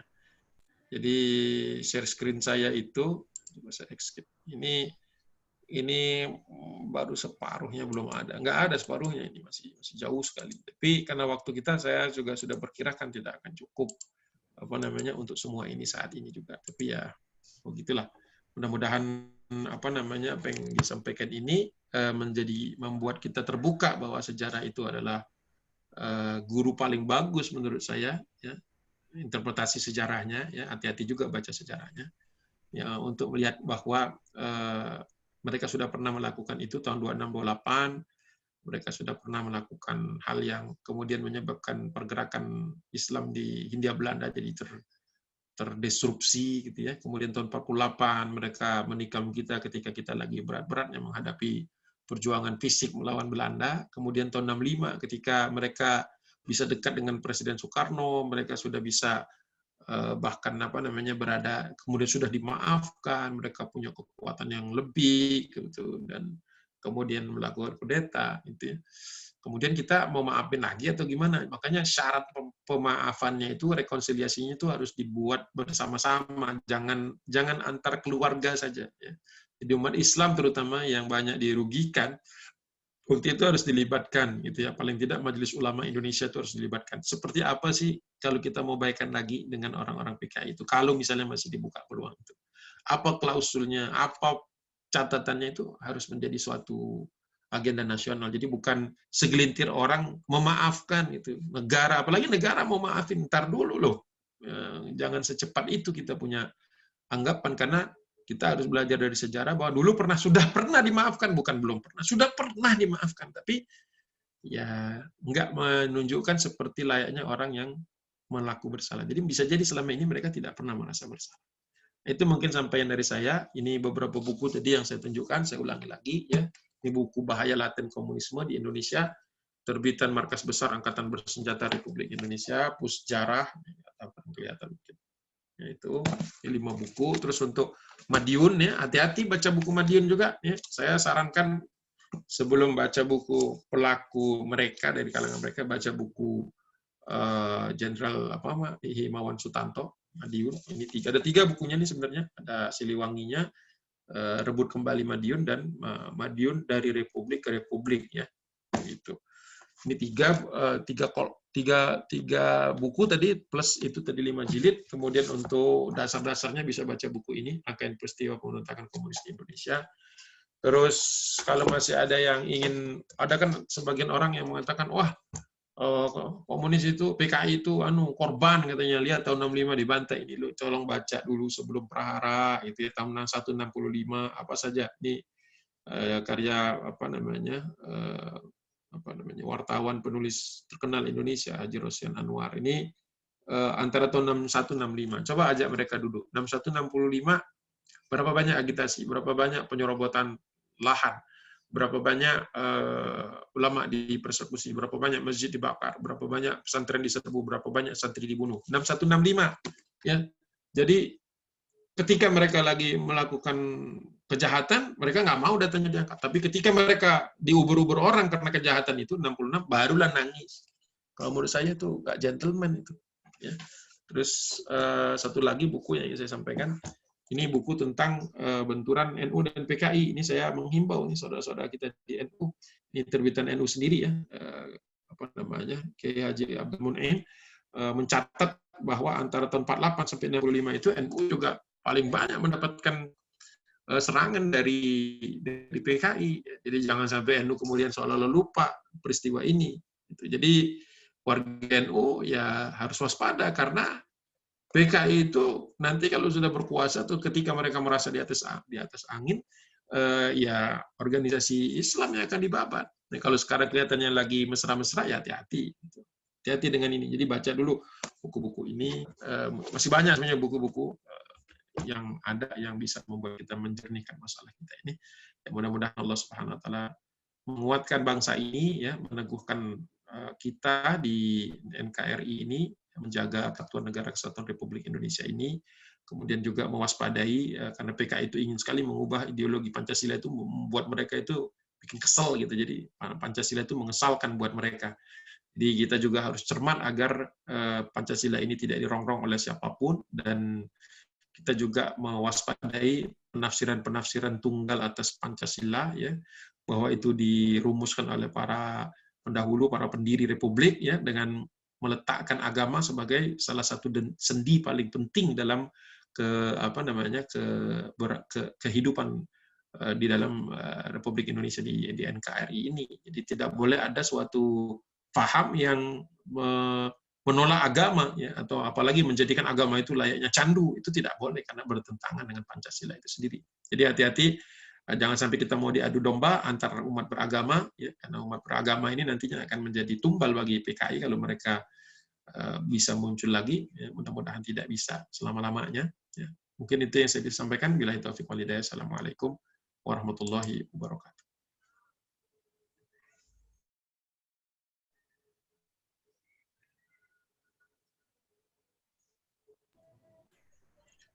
Cukup, jadi gimana nih, Mas Eko? Ya, udah ada pertanyaan Ustaz, nanti saya bacakan ya Ustaz. Dilanjut pertanyaan boleh Ustaz? Ya, boleh 10 menit ya. Ada pertanyaan dari jamaah ini, saya bacakan. Satu-satu ya, aja. Baik.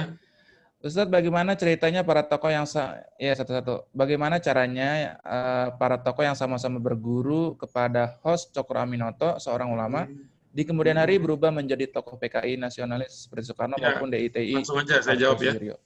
Ya, saya langsung baca sendiri aja ya, biar cepat ya. Iya, dijawab aja. Chatnya. Oke. Jadi soal yang tentang host Cokro Aminoto, boleh, ya kayak guru lah. Kalau kayak guru lah, namanya guru kan yang belajar sama dia kan macam-macam punya latar belakangnya. Ya nggak bisa kita salahkan beliau gitu, bahwa ada yang jadi nasionalis, ada yang jadi ekstrim agama dan sebagainya gitu ya. Ya namanya guru ngajar kan, masalahnya kemudian mereka mungkin punya kehidupan yang berbeda, punya lingkungan yang berbeda, sehingga akhirnya produknya beda ya, seperti itu. Jadi jangan juga kita menyalahkan beliau. Beliau sudah memulai dengan Syarikat Islam yang kemudian menjadi salah satu basis pergerakan di Hindia Belanda waktu itu. Ya, jadi ya jangan salahkan gurunya, karena yang belajar kepada beliau ya punya sudah bawa muatannya masing-masing. Ya, jadi seperti itu. Kemudian yang kedua tanya juga apakah memang ada keterkaitan antara 48 dengan Belanda. Itu sudah saya bahas ya. Karena memang sudah dapat support itu di bukunya Kiai Haji Abdul Mun'im itu diberitahu bahwa Belanda itu bahkan ngedrop pasukan, ngedrop barang, ngedrop amunisi gitu ya, untuk supaya PKI 48 itu berhasil, tapi gagal alhamdulillah dengan Siliwangi, karena waktu itu Siliwangi terkenal sebagai divisi yang religius ya. Jadi alhamdulillah itu mereka hijrah. Jadi di sisi yang lain kalau tidak ada di situ mungkin agak berat juga kekuatannya kita. Kemudian kenapa Maijen Soeharto tidak masuk target? Sebenarnya masuk juga target, tetapi waktu itu lagi ditakar-takar sama mereka. Kan mereka itu sebenarnya tidak tanggal 30 maunya kan, pas ini apa namanya 5 Oktober sebenarnya ada rencananya itu kan pas hari ABRI gitu ya. Tetapi ya inilah karena mereka istijal, kalau dalam Islam itu istilahnya keburu-buru, akhirnya mereka berpikir apa namanya Soeharto kayaknya nanti bisa digandeng nantinya karena dianggap apa namanya tokoh yang selama ini tidak dianggap berpengaruh. Itu. Ya, kalau tesis bahwa katanya Soeharto ingin menyingkirkan TNI AD ya aneh-aneh aja gitu. Ya, senior-senior dia tuh ya seperti apa namanya Ahmad Yani, kemudian Jenderal Ahmad Yani dan kemudian Jenderal Nasution itu kan senior-senior beliau ya. Untuk menyingkirkan senior sebanyak itu, sesenior itu bukan sesuatu hal yang dengan mudah bisa dilakukan oleh seseorang, apalagi oleh seorang saja gitu ya. Jadi absurd mereka mengatakan itu gitu. Jadi aneh aja kalau seperti itu. Ya memang apa namanya dalam pledoinya Kolonel Latif itu juga menyebutkan katanya udah lapor ya. Cuma kan itu pengakuan dia aja ya. Orang kalau lagi dihukum kan bikin pengakuan nanti supaya bisa narik-narik orang lain ya. Nggak tahu kita motifnya apa dia ngomong seperti itu. Kemudian ada pendapat menarik dari Salim Said, saat ini hampir tidak mungkin PKI sebagai partai. Iya emang nggak mungkin lah, karena kan ada tab-nya. Kalau tab-nya itu digeser gimana? Ya. Pak Salim Said kadang-kadang juga begitu sih, apa namanya, ngegampangin. Nanti kalau udah kejadian mau nggak disalahin. Gitu. Saya kadang-kadang kesel sama yang, saya sih bukan siapa-siapa gitu dibandingkan beliau dengan kepakarannya. Tetapi menganggap nanti nggak mungkin lah dulu tuh ke tahun 48, 50 juga nggak mungkin PKI itu memberontak. Tahunnya 17 tahun terjadi. Jadi kita ini nggak usah lah ngomong nggak mungkin gitu loh. Kalau sudah ada datanya seperti itu, gitu loh. Ya. Gitu. Jadi ya umat ini katanya sudah paham tentang komunis lah. Buktinya anak-anak Islam di pesantren-pesantren banyak yang pro kepada pemikiran kiri. Ya kalau pemikiran sekitar sosialis mungkin lah masih. Tapi kalau buku-buku Pram gitu ya, waduh, kemana-mana. Nanti ini orang-orang mau dibawa kemana gitu loh. Kita mau gambling lagi gitu ya. Dengan segala hormat kepada beliau, hati-hatilah kalau ngomong, apalagi sekelas beliau. Gitu ya. Ideologi komunis sangatlah berbahaya. Lalu bagaimana dengan ideologi kapitalis? Ya sama kan, kapitalis dengan komunis ini kan asalnya dari materialistik semua kan, masih dengan liberalisme. Cara berpikirnya, cara dia melihat bahwa dunia ini ya dunia saja, bahwa agama dengan dunia itu dipisahkan, sama caranya. Cuman yang satu dengan cara apa namanya menguasai modal, yang satu lagi dengan cara menguasai apa namanya hajat hidup orang ya. Jadi yang satunya menggunakan pasar sebagai perantaranya, yang satu lagi menggunakan otoritarianisme, sama aja sebenarnya ujungnya. Jadi kapitalistik juga punya ujung buruknya ya, sebagaimana banyak orang diperas tenaganya gitu. Dengan dengan bayaran-bayaran yang sangat kecil, banyak buru-buru di bawah apa namanya garis minimum dan sebagainya, itu juga banyak. Jadi tapi kan bukan forumnya untuk ngebahas keborokan kapitalis itu nanti ada forumnya lagi, dan sekarang ini yang sangat mengancam itu kan diantaranya itu. Berbahaya buat Indonesia, terutama kalau kita banyak ngutang. Kapitalis itu sebenarnya sederhana rumusnya. Kalau negara yang berhutang itu pasti jadi objek, tapi kalau negara yang mengutangi debitur mereka berkuasa. Jadi kalau mau menang di kapitalisme ya harus kuat secara apa namanya ekonomi, tapi itu nggak mudah. Makanya bagus juga kalau Indonesia punya sistem ekonomi sendiri. Dulu kan sempat Presiden Soeharto mencanangkan ekonomi Pancasila, cuman ya nggak jalan-jalan gitu karena menterinya kapitalis gitu. Menterinya FUI kan, FUI kapitalis, coba aja tanya aja itu. Jadi ya itu. Tapi tinggal lagi kembali kepada pemimpinnya. Kalau pemimpinnya bisa menjamin kepastian hukum, ya mungkin paling tidak efek buruk dari kapitalisme itu sendiri bisa dikurangi. Tapi kalau komunisme ini udah hantam aja semua tuh kalau mereka itu. Ya lebih besar lagi mudaratnya untuk konsep, untuk perspektif sekarang ini. Jika ada waktu, tambahkan waktunya ya sampai dengan selesai. Kayaknya nggak cukup, kalau selesai bisa 2-3 jam. Itu pun saya nggak yakin selesai. Ya nanti kita cari waktu lain lah. Tapi saya nggak tahu apakah Rohis Indosat ini nanti ditegur nggak nih bikin acara-acara begini. Saya nggak tahu. Ini tapi kajian sejarah sih sebenarnya, kita nggak nyinggung siapa-siapa gitu ya. Kita cuma belajar dari sejarah dan polanya. Gitu ya. Nama-nama yang sudah disebutkan semuanya sudah ada di dalam, yang tadi sempat disebutkan sudah semuanya ada di dalam buku buku putih lah, katakanlah buku putih TNI Mabes ABRI gitu ya. Kalau dianggap salah apa yang saya sampaikan, nah itu buku itu gimana? Ya, ABRI salah juga gitu. Jadi ya silakan sendiri gimana sih, saya cuma pakai buku-buku yang memang dipublikasikan secara resmi oleh lembaga resmi dan termasuk lembaga yang memang bertanggung jawab terhadap menggagalkan pemberontakan komunis. Jadi aneh aja kalau ada orang ingin melemahkan TNI pada saat ini. Aneh bin ajaib. Bahkan justru harusnya kita curiga kalau ada yang ingin melemahkan TNI. Harus curiga kalau ada yang ingin melemahkan TNI itu. Harus curiga. Ada apa motifnya? Karena TNI, masyarakat, rakyat, TNI, dan pemerintah itu kan elemen penting dari NKRI. Kalau TNI dibuat limbung, repot kita. Sama seperti ketika umat Islam dibuat limbung, repot kita. Gitu. Jadi dalam hal itu hati-hati kita melihatnya. Kenapa sebuah paham ini membenci agama? Ya karena tadi kata Karl Marx, ya orang itu dipaksa. Jadi menurut dia yang menghalang-halangi manusia tanpa kelas ini agama katanya. Gitu. Mungkin pengalaman dia di agamanya dia, saya nggak menyebut agama, yang ribut lagi itu, ada yang tersinggung lagi. Ya Karl Marx cari itu agamanya sebelum dia ateis itu apa? Nah itu agama di agama itu nggak ideal menurut dia. Ya itu agama dia yang nggak ideal. Kenapa kemudian nyasar ke Islam? Itu aja sederhana. Jadi ada orang punya pengalaman pahit dengan agamanya, yang bukan Islam misalnya gitu ya. Terus kemudian dia menganggap seluruh agama seperti itu, kan nggak benar. Bagaimana mungkin sebuah agama X gitu ya? Saya nggak tahu agama apa dia itu kan. Dia punya trauma dengan agama X, agamanya dia. Terus dia mengatakan seluruh agama jelek. Lah Islam bukan agama X. Kenapa Islam kok diulta? Gitu. Ini kalau dia mau punya trauma kepada agamanya sendiri, itu bukan urusan dia, bukan urusan kita. Padahal Islam sudah rahmatan lil alamin, masih di obok-obok juga. Ya, tahu saya. Kemudian tabarakallah, materi bagus, Afan, ya silakan, nggak apa-apa. Masing-masing punya tugas kan.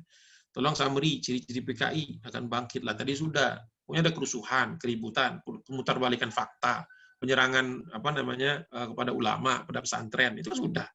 Ya, kemudian pemutarbalikan fakta, kemudian TNI digoyang-goyang. Ya, pemerintah dibuat tidak berkutik gitu ya. Kemudian banyak kriminal baik itu perdata maupun pidana lolos. Sistem hukum bobrok gitu ya. Sistem pelayanan sosial bobrok misalnya begitu ya. Itu udah tanda-tandanya semua deh. Berarti mereka udah di mana-mana kalau udah begitu. Ya, umat Islam ini yang harusnya ambil alih kan. Ambil alih itu maksudnya ya kalau orang miskin banyak kita harus santuni, karena makin banyak orang miskin makin subur PKI. Di Indonesia itu polanya begitu. Nah, kalau hukum nggak jelas, ini berarti harus ada perbaikan hukum, ada reformasi hukum. Dukung itu partai-partai yang di DPR yang mengusung untuk melakukan perombakan atau perbaikan reformasi hukum dan aparat-aparatnya. Karena ketidakpastian hukum itulah yang akan jadi masalah kita. Seperti itu. Ya, jadi kalau banyak orang lolos dari hukum, ya, korupsi besar-besaran nggak keurus, nggak kebuka, di-BTS-kan, waduh macam-macam semua itu. Itu sudah tanda-tanda chaos secara hukum nggak jelas. PKI senang yang begitu. Walaupun mungkin bisa jadi bukan dia yang bikin masalah. Ya. Baik, ada yang izin live, silakan. Yang lain berceramah dengan materi seperti ini. Ya saya nggak tahu orang materinya apa, saya nggak ngerti.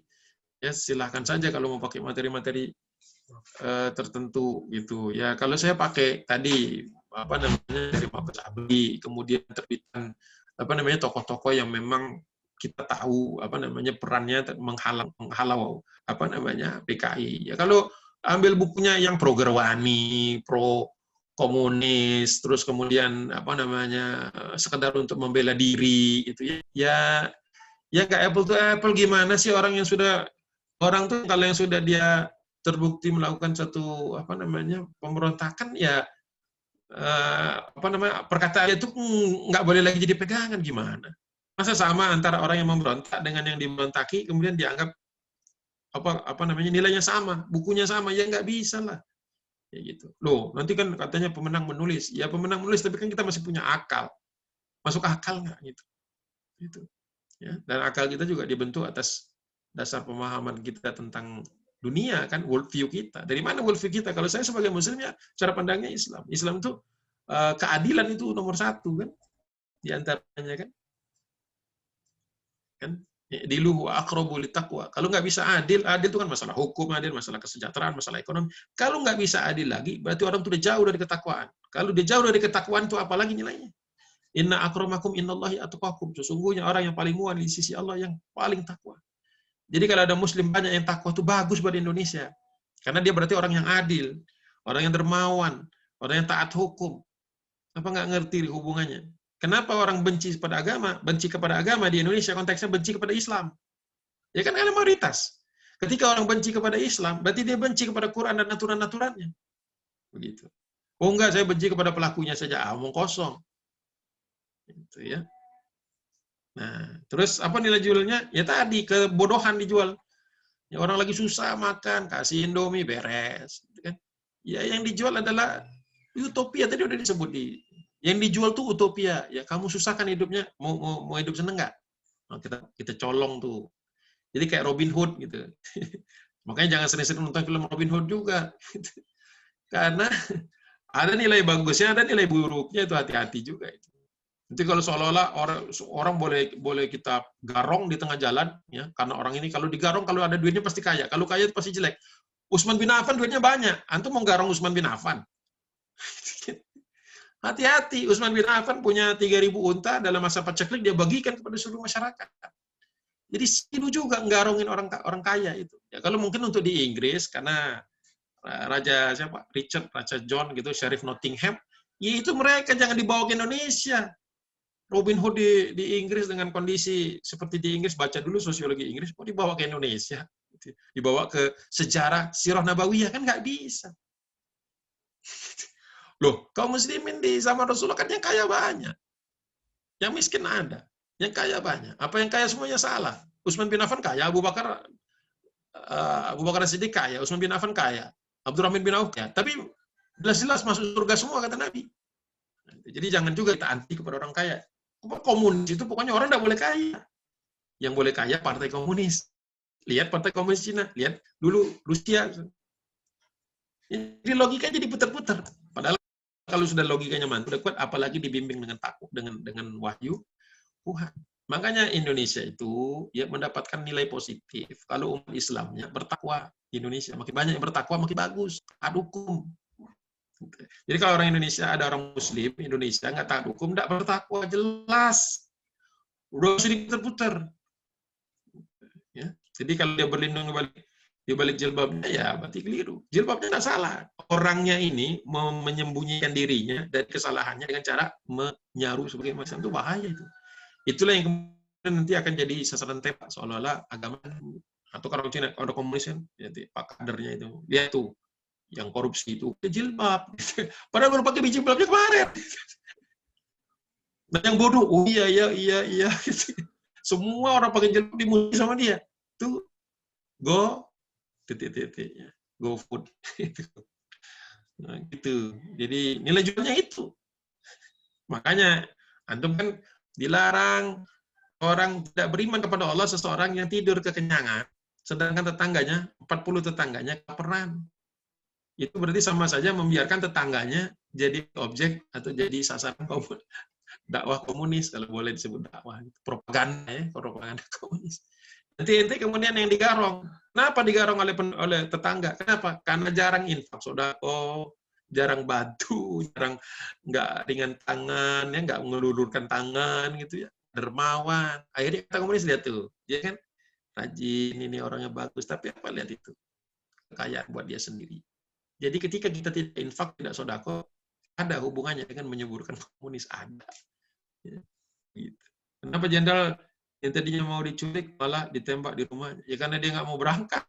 Atau karena gemeteran, takut. Kan banyak juga yang stres itu, tentara-tentara itu kan. Stres gimana?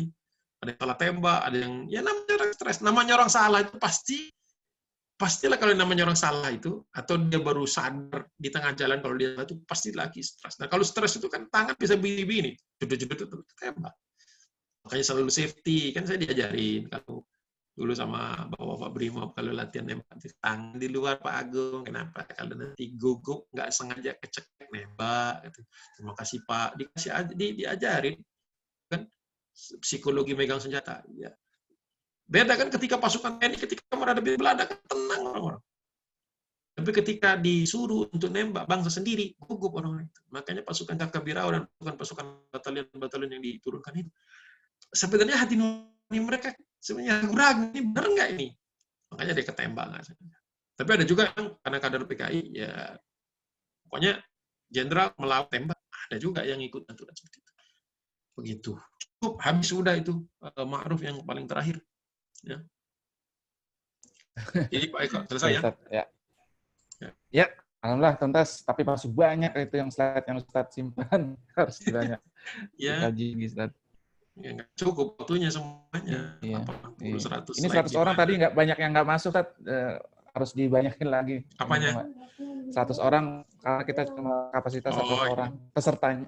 Ya, dikit-dikit nggak apa-apa. Yang penting nyimak daripada banyak tapi ada yang sambil tidur, ada yang sambil makan. Dikit-dikit aja. Ya sudah. Nggak perlu rame-rame. Karena sudah pukul ini kita sudahi dulu ya. Terima kasih pada Ustadz Agung Asfodo yang sudah mendetailkan kajian sejarah tentang PKI. Luar biasa. Jangan lupa dibaca bukunya ya. Jangan cuma dengerin kajian mulu. Baca bukunya dong. Timeline Ustadz banyak juga.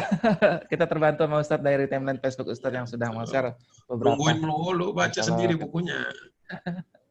Iya. Ya, apa naik kok? Ya, enggak apa-apa Ustadz. Banyak manfaat insya Allah. Kita cari-cari buku di buku-buku bekas dan lain-lainnya. Ya. Baik, kita akhiri kajian jurus yang ini dengan kalimat ini doa kafaratul majlis.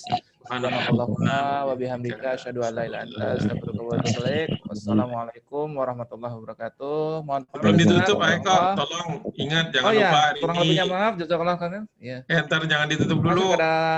Ya, benderanya jangan setengah tiang hari ini. 1 tiang penuh, tanggal 1 Oktober. Iya, di lingkungan RT saya rata-rata 1 tiang penuh nih, di rumah mertua nih 1 tiang penuh. Kalau kemarin setengah tiang, jangan kebalik. Sekarang 1 tiang penuh di rumah mertua ini.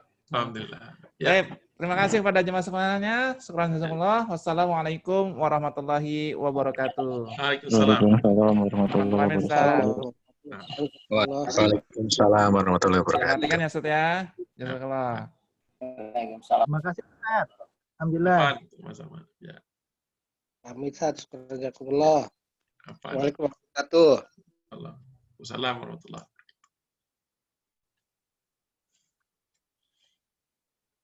wabarakatuh.